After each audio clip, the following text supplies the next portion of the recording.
Yo, what's going on? This Keys from the Self Network. And yeah, today my video gonna be about a couple of things. So I've been reading, and it's been a cool journey with my reading overall. Like I think I've always been like a person that been into like getting new information and stuff like that, but it wasn't necessarily me reading. And but lately I've been reading a lot of different uh books and stuff like that's been informative. And one of these books that I've been reading is Where Do We Go From Here, Chaos or Community. I'm pretty much done with this book. And one of the people person that told me to look at it, his YouTube channel is Dr. Bolton, uh, PhD. I put it in the description so you could go and look at his content. It's dope content, but yeah, this book it really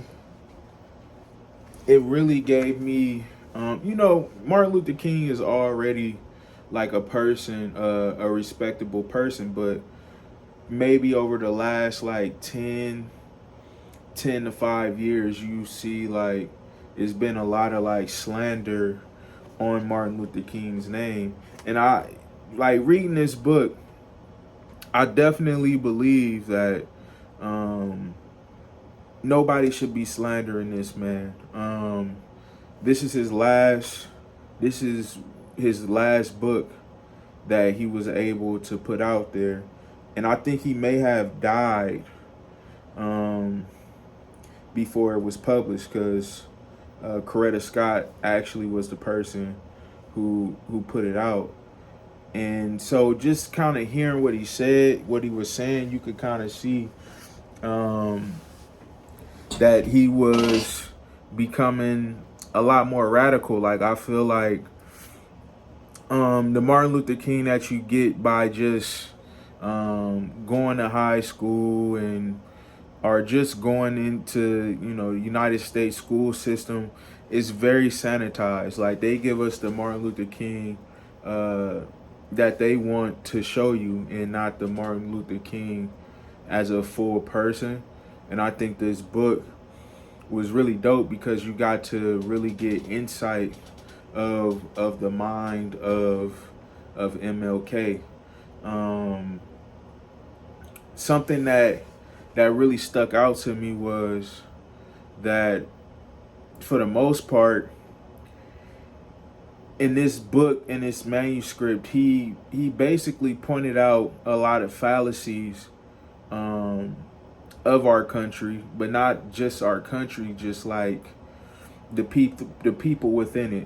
Whether it was um, he pointed out some of the things that we do wrong as, I want to say, just as black people. He pointed out some of those things.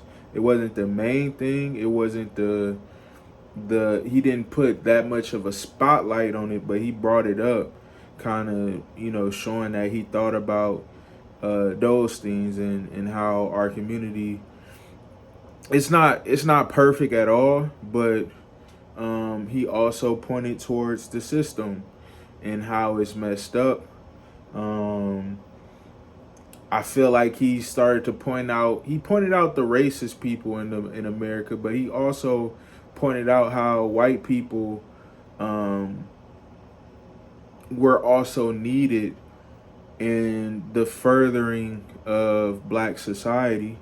He also pointed out the churches and what they kind of are doing wrong. He pointed out the middle class of black folk. And I think now, if you think about it in today's time, since the middle class is starting to shrink, but now we're starting to get a bunch of like people who may be considered like rich people. And you could say like he pretty much leaning on them too, like just like the effort of black people and how we not like working together, but he also came up with some conclusions on how we could go further. And yeah, it's a beautiful book.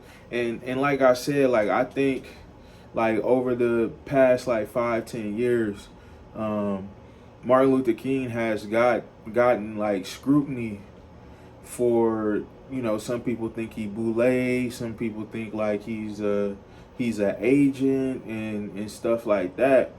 But a lot of those people probably haven't even read this book. And I think like uh you know, even being a person who has certain feelings about MLK that wasn't so favorable over the past 5 years, um, I come to change the tune. Like I read the book, and as I was reading the book, I'm like, nah, Martin Luther King was really um, a good man. He was really a good person. You know, we all have our faults and things that's wrong with us, but he definitely was a solid dude. He definitely was a solid individual. Um, just his values and things that he preached. Um, but yeah, if you're not willing to die for what you believe in and put in, you know, a quarter of the work that MLK has put in, I don't even believe you should be able to utter words against him, because in his book it shows that he was not a sellout. He was actually a person who we should put up in high regard.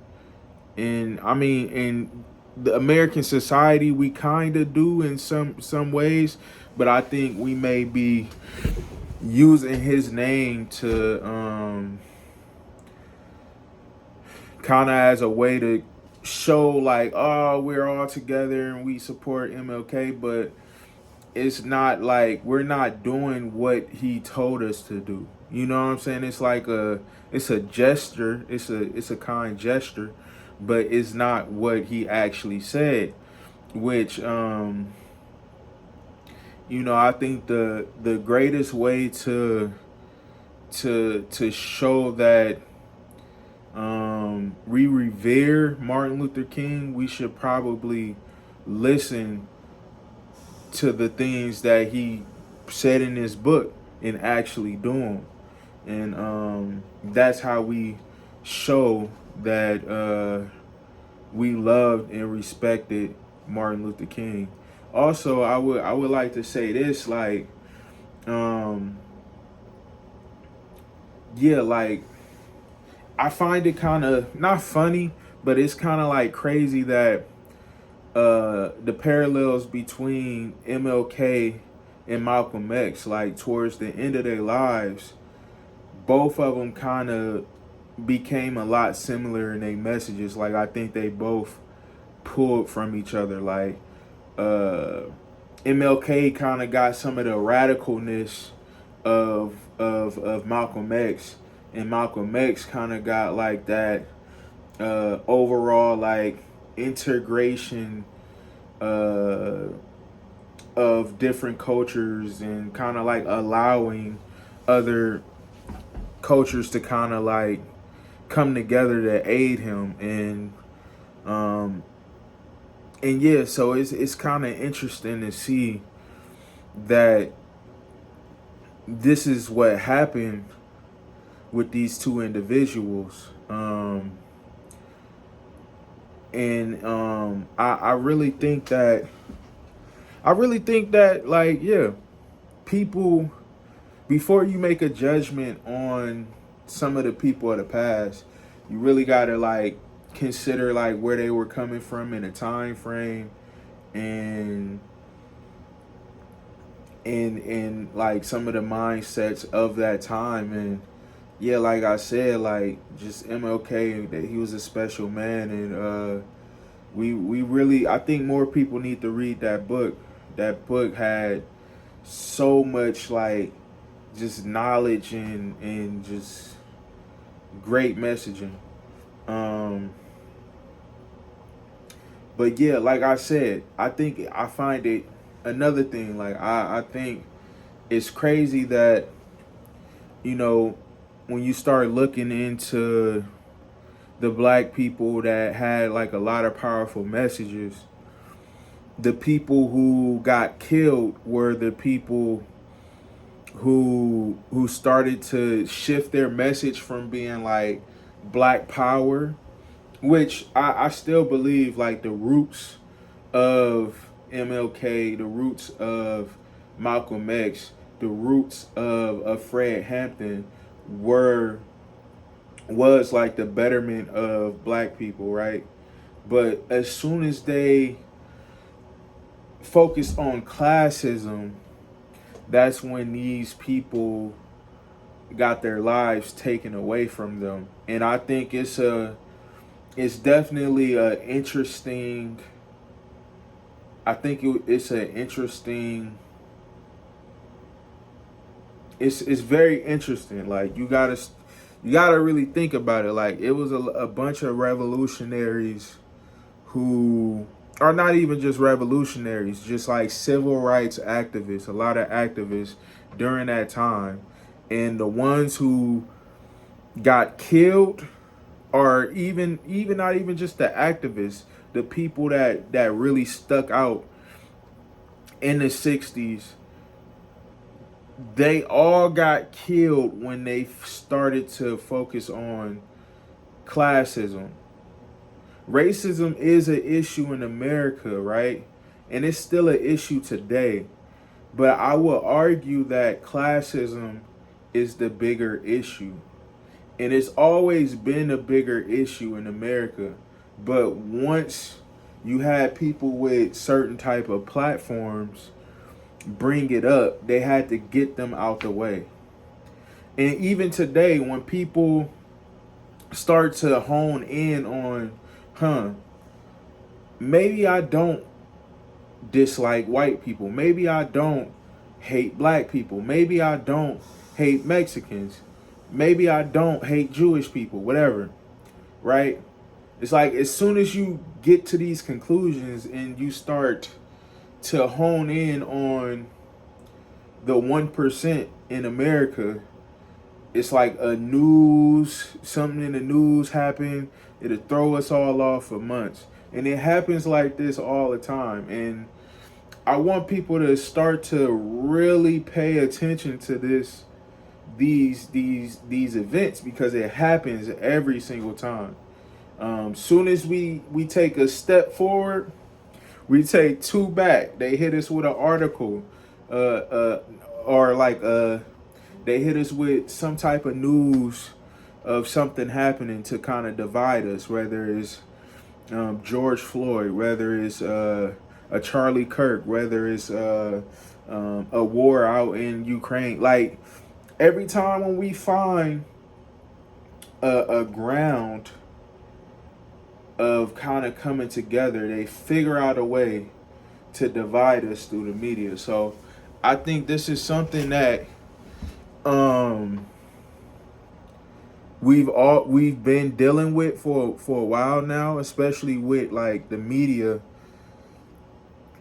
being used by the 1%, by the people who have these big corporations to control um the minds of the people. And I believe, like I said, I believe that the people who own the media, the rich corporations, they use the media as a pawn to spew out racism and these ideologies, just so we could forget that classism is the issue in America. And I'm not the only person that says this and that believes this. It's just I think that um like even Martin Luther King in his book, y'all, was pretty much bringing it up. He just didn't say it. He brought up poverty and how this was an issue in America in the 60s, right? But he didn't come to the conclusion of, hold on, classism. You know, he kind of like, he was there. I'm pretty sure he probably, maybe it just didn't make the manuscript or something, but he just didn't say it by name. But he definitely was bringing it up as the issue. And so, with all that being said, that I think that we must, as a society in America, we must get past race. And you know, do I think that it's perfect for us black people? No, I don't. I still think we deserve reparations with the things that we have been put through. Like, some people may say, like, yeah, you know, our ancestors, we shouldn't pay for slavery. And it's like, okay, if it was just slavery that black people are fighting against, then I'd be like, okay, that's cool. But then you gotta consider Jim Crow. You gotta consider the government actually attacking the black neighborhood by putting drugs into the neighborhood. Some of them, you know, some people believe that Martin Luther King was assassinated by the government. Malcolm X. With Fred Hampton, they had infiltrated the Black Panthers and had him assassinated in front of his family. And even I think Judge Joe Brown, I was looking at some of his videos, and he was saying, like, basically he did some work when he was younger, with like the Black Student Union and colleges and stuff like that. And he seen some of the cases that happened, and he found out that they had a lot of informants there. So, you know, it was people that really wanted to push forward and push us forward, but it was also real informants in these movements too. So the government was always there holding the hands of some of our greatest civil rights leaders. And even today, I still believe that they have found ways to infiltrate movements. And, you know, it's just like, these things are a lot more refined. So we won't probably figure it out until, you know what I'm saying, we get 50 years old, 60 years old, and things start coming out, and we'll start to see, like, oh, that was a psyop. Oh, damn, he was an informant. Damn, this was a honeypot. Like, all these things will eventually come out, and we will be able to see it. But for right now, we just got to be more vigilant and kind of understand that it's a lot of, you know, things at play that we just can't see right now, and we got to try our best to not be moved by these things. And so, yeah, it's very interesting. Like, just go back and peep. All the people who try to pretty much close the gap between classes, they get taken out really fast. When they start saying, like, you know what, racism is an issue in America, but let's start talking about the class issues in America. They get them out the way so fast. Like, they even allow you to be a pro-black person, and you can spew all the hate towards white people. They won't give a fuck. But as soon as you start talking about, oh, we need to be looking at the rich people and the people who run these corporations, that's when I'm telling you, that's when they start getting people out the way. So since we know this, I think it's time for people to start really honing in on the big problem in America, and that's that we are going to eat ourselves alive because corporate greed. We like a snake eating his own tail. And it's crazy because, if the billionaires don't have people to buy their product or people to work for their product, how the hell they gonna keep making money? Because you need people in this capitalistic society. You need people to keep it going. Like, you can't just live off of rich people. You're gonna need people to spend money with you to keep accumulating wealth, or it's just like, unless they all just gonna be working with each other, the 1% gonna all just be hoard all the resources and just work with each other all the way through. And if that's the case, that's when we might actually see a real revolution. But I think that might be a whole nother video because I had this conversation with some homies, and we were talking about revolution, and I was just saying, like, to them, like, I don't think our revolution is gonna look like Nepal or like some of these other countries that toppled their whole government and actually went outside and fought. It's like, I don't believe that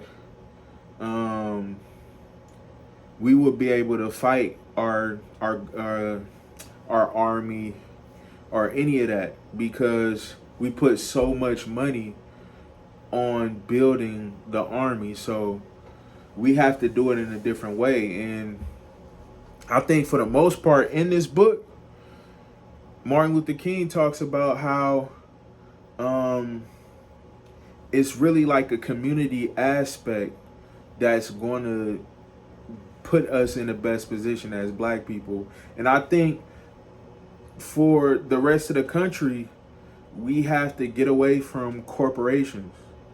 And that's how the revolution will happen. It won't happen by constantly buying into it. And I get it. I'm on YouTube, so it's already like, you know what I'm saying? You could call my bluff on it, but I'm on YouTube and I get it. So I'm kind of playing within the system and everything and all that. I get that. But you know what I'm saying? I think at this point it's like it's small steps, because we're so pinned down that you got to do a bunch of things to get it. Jill Scott, I remember she got a song, and it was like, the revolution start from the inside. Like, you have to, it starts with, you know what I'm saying? And that kind of made me think, like, and I'm not the only person that's saying this stuff, so I'm not acting like what I'm saying is new or refreshing or none of that. But like, the revolution, it starts from the inside. It starts by taking care of yourself. It starts by getting knowledge, getting education, getting all these things are revolutionary. The more that you further yourself and get into these things, that's the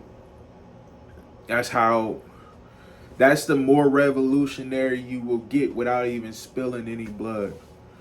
When we having these type of conversations, that's revolutionary. Every time we have a conversation like this over discussing drama or discussing a celebrity is more of a chance of us. Well, it's more revolutionary. So, uh, yeah, 19 Keys. I feel like he definitely is a person that I listen to, and he talks about high level conversations. That's revolutionary. Um, Being able to have like conversations that are productive and that will continuously develop the mind and develop um, people, and not just bullshit. And I mean, every conversation ain't got to be serious, but me myself, I'm not a small talk type of person.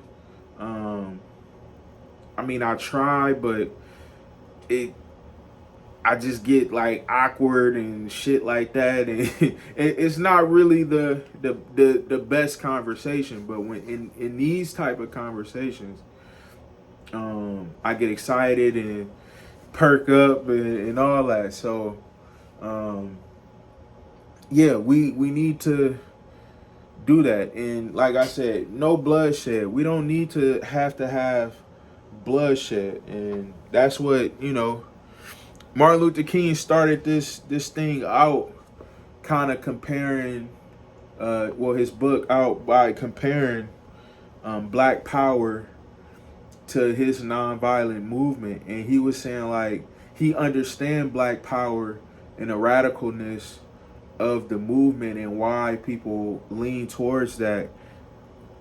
And a lot of that is just people were tired of the outcomes that they were getting through the movement. And I get it, you know. Um, when you get neglected, after a while, you just want to see something burn. And I feel like that's not the way. And especially us being in America, we have a chance to do something great. Um, and I get it. Like, if it was easy, it'd be done already. But yeah, we're in America, and let's just say we do somehow take America out of corporations' hands, right? That will change the face of the earth, because these corporations are running rapid. They are the reason why we go to war with these other countries. They're trying to take resources from other countries, starving them out, um, while at the same time keeping us sedated to what's actually going on. Because the reason why we sending all this money to Ukraine, we sending all this money to Israel, is because we're funding proxy wars. As much as they want to say like Israel, chosen people, blah blah blah. Regardless of that, a lot of these politicians don't really believe in a God. I don't. If they do, the way they show that they believe in God is completely wrong. I'm gonna say that straight up. And you can't say that you believe in God, but at the same time allow a regime to kill off this many people. It's a oxymoron. It's a contradiction. It shouldn't even be allowed to say. You shouldn't even be allowed to say nothing like that. Um. So yeah, like I'm saying though, a lot of these politicians, you can't even really listen to the words that they say. You kind of just gotta follow their actions. And you know, yeah, they may try to push some of these countries um as terrorists, as these things, but it's like you're literally going to their countries, pillaging their resources, um taking land and all types of other shit. And it's like, you don't think that eventually some of these countries would fight back? Like, that's, come on, y'all. We all know better than that. And so, like, for me, it feels like the superpowers, the big countries, are the problem with the world in the way they try to put their ideals on some of these other places. But specifically America, because money runs our society. I mean, it runs most societies on the earth at this point. But the way we go about things, like, it's not ethical money making. A lot of people doing a lot of these crooked things to get the money. And, like, for instance, like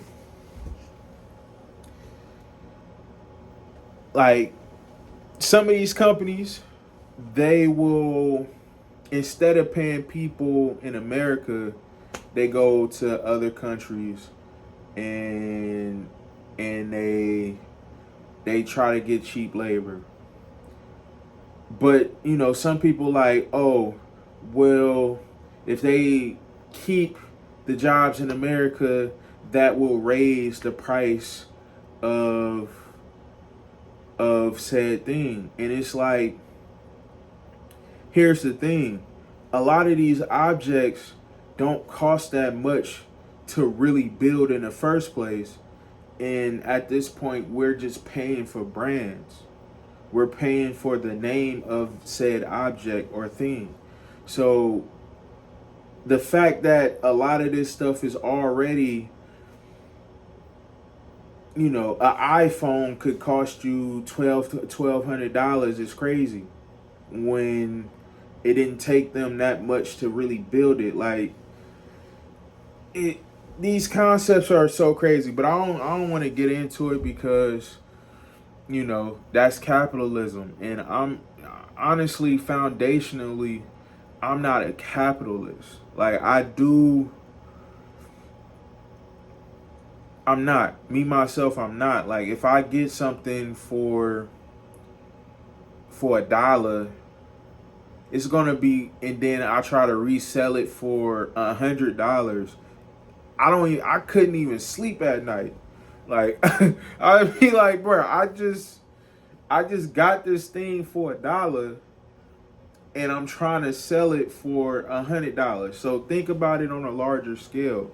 That's what a lot of these brands are doing. They will purchase an item for $2, $2 to $5, and then they trying to resell it to you for $1,000.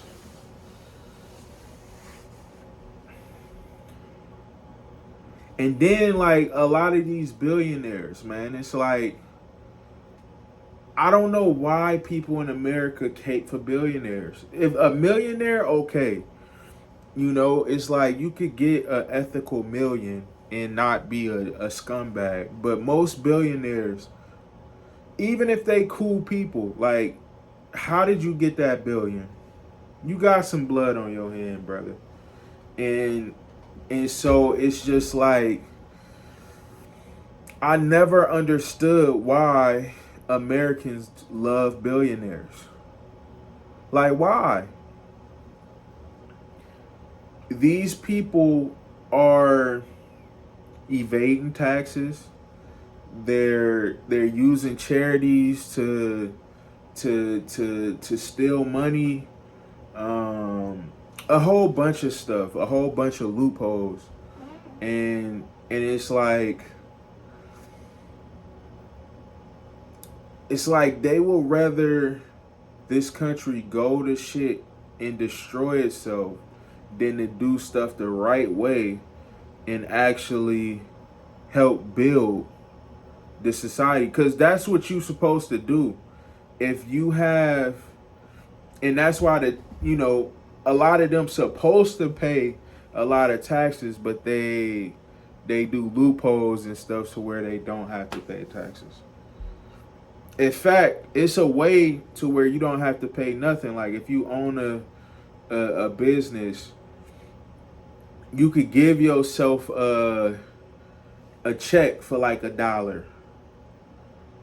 You know what I'm saying? And your taxes won't be nothing. Like it's a bunch of loopholes you can do. I'm telling you, go look at them. I'm not, like I said, I'm not a capitalist, so I'm not trying to go find every loophole to get over on my taxes. That's not me. But think about it. If you're a regular person and you got a job, they're taking the tax out your check automatically. Like it's getting took out every time. Like so just think how that is and stuff like that. So yeah, man, stop caping for billionaires. Like that's some bullshit. Like really. And these conservatives, like they fighting so hard. They want kids to not have school lunches and they don't want old people to have care and be taken care of. Like this stuff don't make no sense. Like we need some of these programs, right?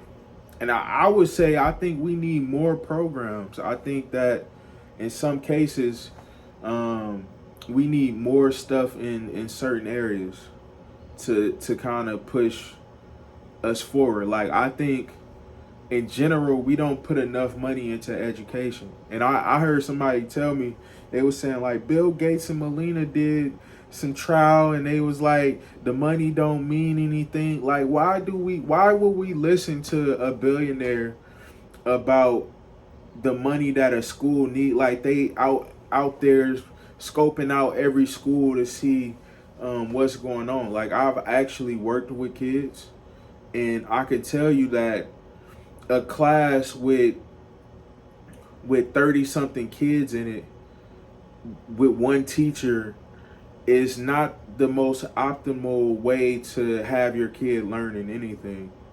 And that's just from me being in public school and being in there. Like it was very hard to learn with that many people in one classroom. That alone hurts everything. Just the amount of kids that we put in one classroom hurts a lot within the learning. I honestly think that classes should have maybe like, if we could, I would say 10, 15 kids per class. But that's probably, a little wishful thinking. But yeah, like we definitely shouldn't have that many kids, 30 something kids in one classroom, especially in math. Like if you a person that's into math, right? Having that many kids in one class is crazy because each kid needs a certain amount of attention just to get certain concepts. It's not that they're dumb or anything like that. It's just like some people gonna get certain concepts faster than others. And sometimes math is one of those things that if you miss one step and you don't ask the question, you're cooked. You might be lost on one concept or one thing for years, or maybe even, what I'm saying, and then you start to think, oh, I'm not good at math and stuff like that, but the whole time you just miss one concept. But you're not bad at math, you're not terrible at math. It's just that your teacher wasn't able to catch that slip.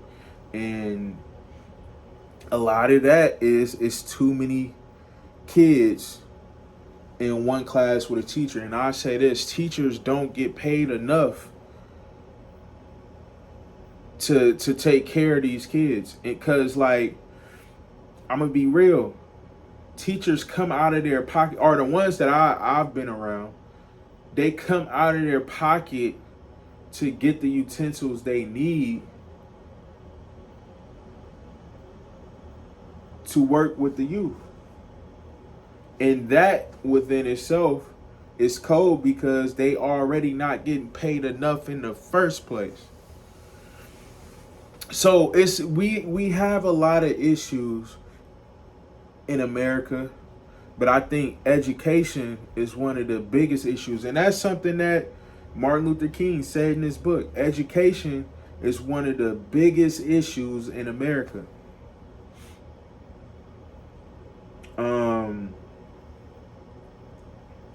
Once we start fixing that issue, everything else will start to fall in line. We'll start to see that damn near all the other problems will fix itself up, because once you have knowledge, you have power. Once you have knowledge, you could turn that into wisdom. And all these things are what you need to survive in America. But, since corporate greed is at an all-time high, people don't even care about each other anymore. And this is another concept, and this is why I say this book is a really great book if you're a person who wants to see, you want a better idea of what MLK was. Look at this book. Please look at it, because he's really giving it to you. He's giving you all the game. And I'm gonna always keep this book close. I want more people to read it. And stop bashing MLK. Please. If you ain't read this book, stop bashing MLK. If you ain't died, or if you not willing to die for something, or not even something, willing to die for your people or for people, you can't even question MLK. Like, I'm on that type of time where it's like, no more MLK slander. Like, y'all need to stop that. I get it. This Boule thing is still up in the air, but at the end of the day, I read that book, and he said everything. He talked about liberals. He talked about the church. He talked about classism. He talked about the negative things in the hood. He talked about systemic oppression. He talked about it all. He really did, and so I'm not going for it. Not no more. Not now that I'm informed and I know. See, that be the thing. Sometimes we let certain things slide because we don't know. And this is why it's important for us to go out there and try to figure out these things about these people. If you look at the other video on my channel, and I was talking about W.E. Du Bois, I was like, people said he was a sellout, so I thought he was a sellout. Whole time I read his book, and I'm like, I don't agree with some of the things that he was saying, like the talented 10th thing. I didn't really agree with that. But overall, his book was it was like a documentary. Like, I feel like if he was alive today, he probably would have did a documentary of that book, and you would be able to see what he was trying to do. He was just showing like the South and how it was developing. And I mean, in some cases, everything wasn't all good. It wasn't all bad either. But he just was showing the highs and lows of the development of the South and his journey. And I think, with him, he a lot more wordy than Martin Luther King. Like, these both intelligent people. So, let's throw that out there. They both intelligent people, but it's a difference. Like, this book way more digestible, and a lot of the concepts still kind of like mirror each other. But since MLK book is 60, almost 70 years old, it's a easier read. WEB, his book like 100 and something years old, and so you could tell like the difference in just like WEB, he was being poetic or something. Like he was on a different tip with the book, and it took me some time to really understand what he was saying. But yeah, before we let people define who these people are, you got to go figure it out yourself. And I just found out that, excuse my language, MLK was a real nigga. And I wish he was alive, man. I'd dap him up because, like, nah, for real, like he really gave us the blueprint. He constantly, and he wasn't no race trading, boule, whatever. Like, that's not MLK. If you read this book, you will see that he just loved people, man. And he wanted to see, he seen that it was injustices going against people of color, black people specifically. But he even brought up, you know, immigrants and stuff in his book. So it's, man, was, yeah, beautiful book, man.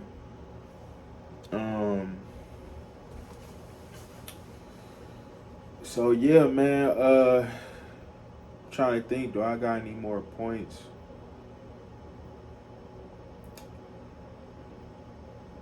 This is a 46-minute video, and I'm not mad at it. Like, I hope whoever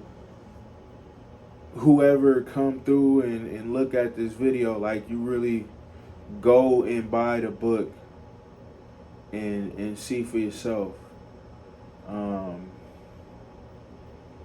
MLK was a real dude, man. Cause he wasn't just pointing at one like he was get dishing it out. He was going at everybody, bro. He really was. Like, I was sitting back just like like he going. And so, but it's needed though. I would rather, especially as a black man, I would rather hear it from a black person than a white person. And I know it sounds crazy, because some of these white people, they're not gonna say certain things to you with good intentions. Like, he was saying this stuff with good intentions. It wasn't like he was leaning into us all the way. He said, yeah, we got problems in the black community. But I also understand that systemic oppression is around. And I think, like, you know, if people who talk about black people came with that type of energy, if you're a white person and you came with that energy, I would listen to you. I would listen to you, because I understand that you're coming with a certain level of care. You're understanding, you know, the history. Like, a lot of people speak on these things and don't know the history. Right? Don't speak on certain things if you don't know. Right? You gotta know. Or just say, I don't know. Which is, not knowing is not a bad thing. Sometimes some things is not meant for you to know at that moment. And then you get older, or, you know, some time pass, and you get put into the loop, and you like, damn, I know now, you know? Oh yeah.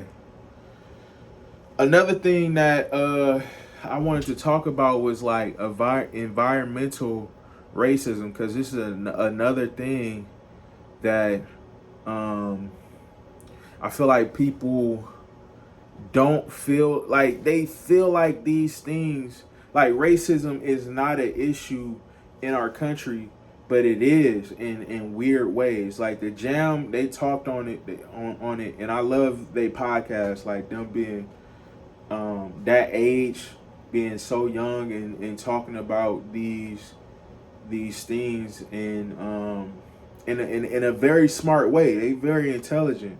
I would say that if you're of a certain age group and you trying to get put on game, listen to them. Even if you're an older person, listen to them, because we need more. I was talking to one of my mentors and he said it. We need more younger and older people with these mindsets to connect and be able to talk things out, because the OGs, they got game that the younger people need. They got experiences that the younger people need, even though the younger people are the next ones up and they got the energy to attack a lot of these things head on. But they need a cabinet of OGs who gonna put them in the right ways, and they could get counsel from. The Jaam, they young people, very smart, very intelligent, but at the same time, who don't need a council of people to put them on. Not saying they don't got it, but yeah, for anybody who's in that lane and they talking that stuff, they need people who are older to bounce off ideas with and talk to. But yeah, like environmental racism is a real thing. Specifically in the Bay Area, right? We have Treasure Island, which has a lot of radiation. It was a military base at one point, but now they building houses on it and schools and stuff like that. And it's radiation over there. You got a place called Hunters Point, which they had like factories and stuff over there. Got a bunch of radiation over there, and these properties are densely populated with black and brown people, and a lot of, honestly, look into it. If you're a person that lives in a place that once housed factories or military bases, look into it. I guarantee you that it's pollution in those areas, like high pollution, and they will eventually give you cancer. But the cold part about it is, a lot of black people, we live around factories because when our people came out of the South, right, most of our people migrated to factory cities. And when I think about Detroit, I think about Oakland, I think about some of these cities where if they're not, which a lot of these places got a lot of violence, so we kill off a lot of it, but at the same time, if we don't kill each other off, we wonder why we getting these weird cancers and stuff like that. And a lot of that is environmental racism, and the fact that a bunch of these factories, they polluted these areas, and a lot of them haven't paid for what they've done. And we be wondering, like, damn, how the hell you get a tumor on your thyroid? How you? I mean, some of it is the food, but I will argue that it's because of these factories, these military bases. They were messing with chemicals and things that they shouldn't have been messing with, and they polluted the waters, the beaches, all types of shit. They've been polluting all these areas for years, and now we just building houses on top of them. And I got my grandpa, he got cancer all through his body right now, and he's been in the Bay Area his whole life. Yes, he was a smoker. He drunk certain things. His diet not the best.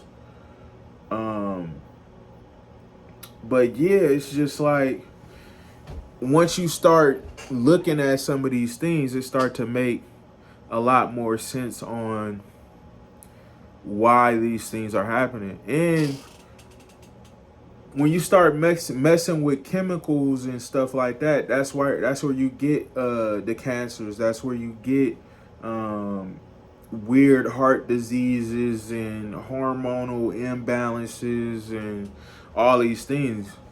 And so yeah, somebody got to pay for that. But if we don't know that these things happened, how are we going to get the money back, or how are we going to, find someone to blame? Because it wasn't us. We didn't put the chemicals in this. A lot of these factories, and it goes back to ethical capitalism, which a lot of these corporations don't practice. They don't practice being ethical capitalists. Your millionaire, on the other hand, it's a bunch of ethical millionaires. But once you start talking about billions of dollars, bro, it's so many ways. It's basically like, man, 100 and 1,000 ways to fuck somebody over. If you find an ethical billionaire in the United States, I would be surprised. And I guarantee you they rare. I guarantee it. If it's one out there, they're rare. And the funny part about it, I can't even say some of our, black billionaires are ethical in the way they got it. Like, I don't want to start naming names, but y'all know the ones that I'm talking about, and a lot of them do got crazy stories on their names. It's not even on no conspiracy shit. Whether it's the music business, entertainment business, the shoe business. Yeah, so I just had to get that off my chest. I don't know what I'm gonna call this video because I bounced off a lot of different topics, but yeah, stop the MLK slander. If you ain't read this, you better not be slandering MLK out there. And as black people, we can't let people slander some of these people. Like, no. If it's a regular celebrity, go ahead. Slander their ass. Like, I don't care at this point. But when it comes to MLK, it comes to Asada Shakur, Malcolm X, Fred Hampton, like, no. Stokely, like, no. You not slandering these people, bro. That's a no-no. No. No. Like, no. Stop. But that also takes us knowing what they did and being able to appreciate, like, damn, these people put their blood on the line. These people put their blood, sweat, tears. They were actually out here doing shit. The Black Panthers, I don't want to hear you. Don't slander the Black Panthers. I mean, were they perfect? I would say no, but I don't. Nah, bro. No. But yeah, like I said, I'm out, man. I'm out of here, man.